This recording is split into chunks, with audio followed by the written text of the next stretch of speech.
Sapaku namaskaramu. I think when you speak in a language, it means something if you can speak in a language that the majority of people understand, whatever it may be, whatever that language may be. And English, I think, is currently the third most spoken mother tongue in the world, with Chinese, Mandarin and Spanish ahead of it. But I think as a language that is globally understood, English is number one. And so learning English can have a really, really fundamental impact on your life, but as long as you learn it well. So having heard, I feel very much like the new boy here. This is the first interaction I've really had with this really inspiring organisation, Teach for Change, and only today have I learnt a bit more of their journey over the last 10 years and the wonderful support they've received from Pega Systems.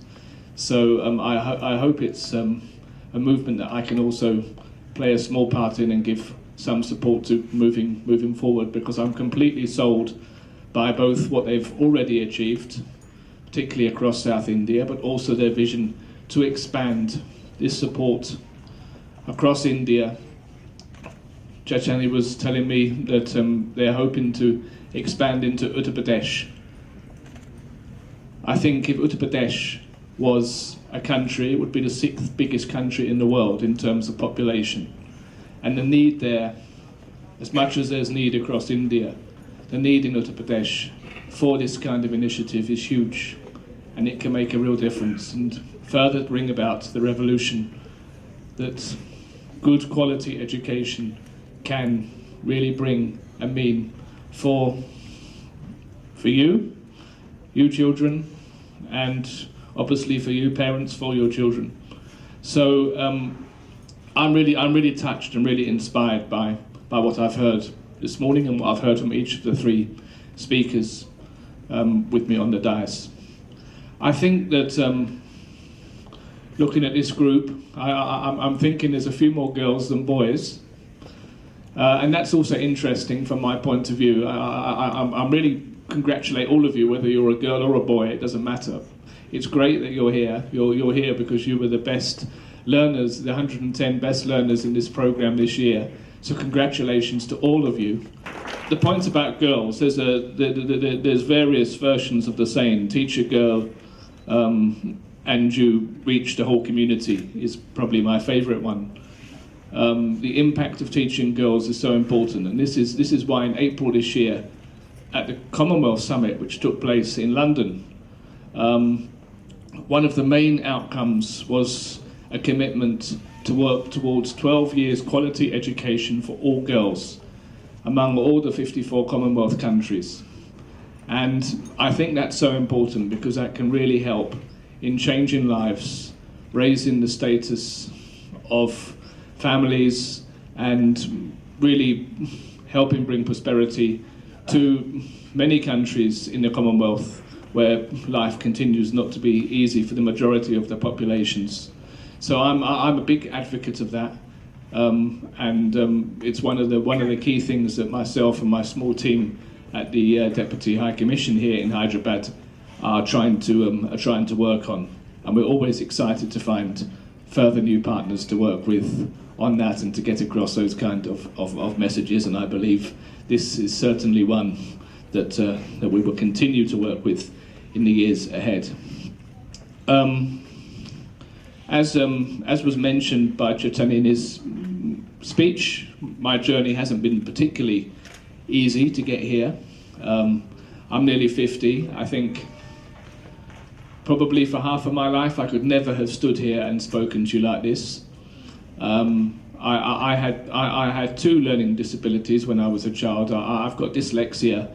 Dyslexia is quite well known, and it affects sometimes how you read, how you write, and how you get on with numbers. And that's one thing that I had, and it wasn't recognised as a particular issue when I was a child, so I was classified as being the dumb child that sat at the back of the class and everybody ignored. And also I have dyspraxia, and dyspraxia affects the way your mind works, and that one is even less understood, even now, by many people. And it was only a few years ago after I joined the diplomatic service that I actually discovered that's what I had. But it explains so many things, because it affects your mind, both in your thought, but also in your movement and motor skills. So one thing I couldn't do, relevant to our other chief guest here, is play cricket, or football for that matter, because I can't catch a ball. I haven't got the coordination to do that. I can just about stay afloat in water, but swimming is also very difficult. Any of these kind of things. But on the thinking side, if you can imagine the brain, there's different parts of the brain that make you do different things. And if you have dyspraxia, the communication goes something like this between the two different points rather than a straight connection. So it always takes a little bit longer to think and react when you're asked for something. But thankfully, in the UK now, we have a lot of people that give a lot of help. I had speech therapy and I had other support that enabled me to be here and be able to do the kind of things that I'm now able to do. So I'm really grateful for that. And one of my other passions is to see that people that have these kind of conditions, and it's about 10% of the world's population that are on the neurodiverse spectrum, get the additional support and help that they need. And I'm sure there's people in this room that to some degree or another are also experiencing some of these issues and may not even know about them. But I will stop now because we have a lot of certificates to give out. So I'll have another bash at saying something in Telugu, because I need to practice my Telugu. It's not very good, and I certainly won't be able to emulate the speakers we heard at the start. But in closing, let me say, Naku mi Andri Batena Vachi Matla Detung Chala Sando Shenga Unade. Danya Vada Muli.